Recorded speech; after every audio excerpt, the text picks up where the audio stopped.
Saudi আরবে এক আদালত হয়েছে। আদালতে দুই ভাই ঝগড়া করছে। এক ভাই বলছে মাকে আমি রাখবো, আরেক ভাই বলছে না মাকে আমি রাখবো। দোনো ভাই ঝগড়া করছে মাকে ঘরে রাখার জন্য। এরপর এক ভাই মাকে নিয়ে চলে যাচ্ছে, আরেক ভাই মাটিতে গড়া দিতে দিতে অবস্থা খারাপ। সৌদি আরবে আদালত হয় মা বাবাকে ঘরে রাখার জন্য, আর আমাদের দেশে আদালত হয় মা বাবাকে ঘর থেকে বের করার জন্য। ঠিক কিনা? যুবক, তোমাকেই বলছি, তোমার বন্ধু তোমার আপন নয়, তোমার বউ তোমার আপন নয়, তোমার শ্বশুর শাশুড়ি তোমার আপন নয়। এই পৃথিবীর বুকে আপন হলো তোমার মা এবং তোমার বাবা।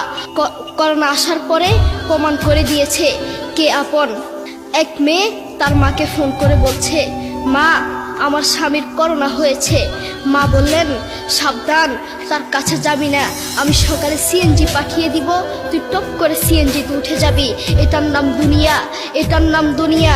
করোনা হওয়ার পরে বন্ধু বন্ধুর কাছে যায় নাই, করোনা হওয়ার পরে শ্বশুর শাশুড়ির কাছে যায় নাই, করোনা হওয়ার পরে স্বামী স্ত্রীর কাছে যায় নাই।